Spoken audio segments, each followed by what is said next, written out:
नमस्कार, जोहार। आप देख रहे हैं झारखंड सदन खबर। हमारे साथ बुद्धिजीवी सामाजिक कार्यकर्ता लक्ष्मी नारायण मुंडा हैं और एक जयराम महतो जो डुमरी विधायक है, उनका एक बयान आया है कि झारखंड में परिसमन होना चाहिए। तो हम जानते हैं कि उस पर क्या प्रतिक्रिया देते हैं, क्या विचार हैं। जोहार। जयराम महतो का जो बयान आया है कि झारखंड में परिसमन होना चाहिए। बेशक जब देश में परिसीमन आयोग जैसी संवैधानिक संस्था है और समय समय पर परिसीमन करता ही है। पहले भी परिसीमन हुआ है, लेकिन उस समय झारखंड से विरोध हुआ, परिसीमन रोक दिया गया। 2026 में परिसीमन होना तय है और हम लोग विरोध भी नहीं कर रहे हैं परिसीमन आयोग। परिसीमन करने से विरोध हम लोग का नहीं है। आमतौर पर लोगों का है कि हम जैसे लोग परिसीमन आयोग का विरोध करेंगे। तो हमारा कहना है कि परिसीमन करने से हमारा विरोध नहीं है।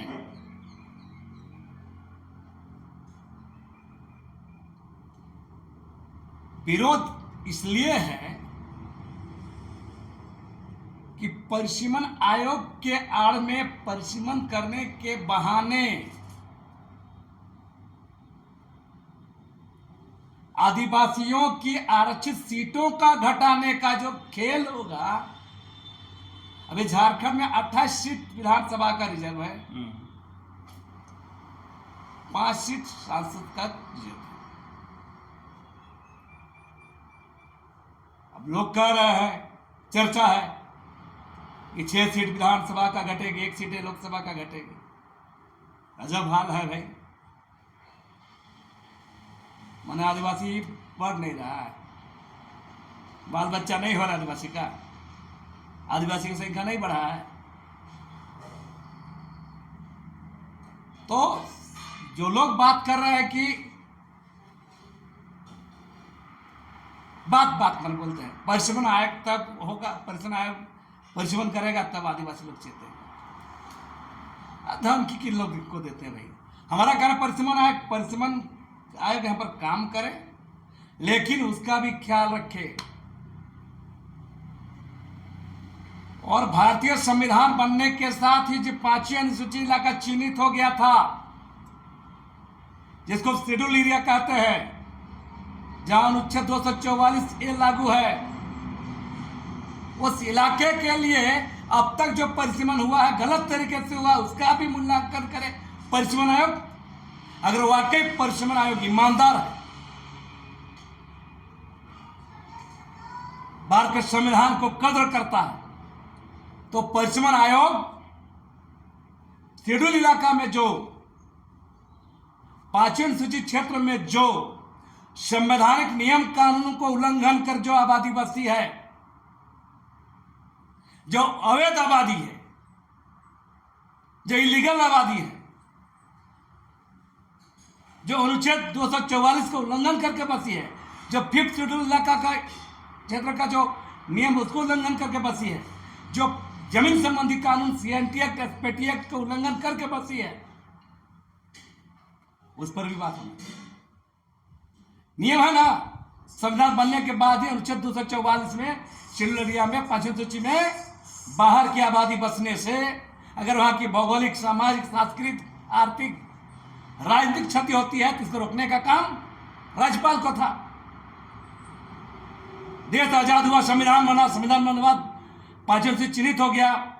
उस समय एकीकृत बिहार राज्य से लेकर अब तक का राज्यपाल चुप क्यों है? सवाल ये भी खड़ा करेंगे कि 5वीं अनुसूची क्षेत्र में शेड्यूल एरिया में अनुच्छेद 244 का उल्लंघन करके जो आबादी बसी है, जो भारत सरकार की गलती से, जो राज्य सरकारों की गलती से, जो राष्ट्रपति की गलती से, जो राज्यपालों की गलती से हुआ है, और जो आबादी बसी है वो अवैध आबादी, लीगल आबादी, इस पर कोई कार्रवाई नहीं हुई, कोई जांच नहीं, कोई रिपोर्ट नहीं। उसको मूल्यांकन करना होगा ना, उसको देखना होगा ना। मैंने करेगा कोई, भरेगा कोई, कौन जिम्मेदार है? जब घेरा बना दिया गया था 5वीं अनुसूची क्षेत्र शेड्यूल एरिया अंचल 244, फिर तड़प के पार हुआ, जबरन घुसाया गया और यहाँ के लोगों को धकेल के बाहर किया गया। रेलवे के नाम पर, कल कारखाना के नाम पर, विकास योजनाओं के नाम पर, विद्युतीकरण के नाम पर, शहरीकरण के नाम पर बड़ी आबादी को यहाँ पर बुलाया गया। HSC बना, तो ये बहुत सारा चीज बना यहाँ पर, और बाहरी आबादी घुसाया गया और यहाँ की आबादी को भी स्थान पलायन के लिए मजबूर किया गया। आबादी जो है, आदिवासी आबादी तो दोहरा मार झेल रही है। कौन जिम्मेदार है? हम इस राज्य के राज्यपाल से पूछना चाहते हैं, इस देश के राष्ट्रपति से पूछना चाहते हैं, हम भारत सरकार से पूछना चाहते हैं, हम तमाम राज्यपालों से पूछना चाहते हैं, और जो राज्य व्यवस्था है, राज्य व्यवस्था देश का, उससे पूछना चाहते हैं कि संवैधानिक नियम कानून को उल्लंघन करके जो आबादी बची है उसको जोड़ करके आप हमारी आबादी का निर्धारण कीजिएगा।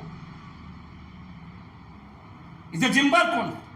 तो परिसीमन आयोग को इसका भी जवाब देना होगा, भारत सरकार को इसका जवाब देना होगा, राज्यपाल को जवाब देना होगा, राष्ट्रपति को जवाब देना होगा, भारत सरकार को जवाब देना, तब जाके बात बनेगी। लेकिन ऐसे ही आप परिसीमन करिएगा तो नहीं चलेगा।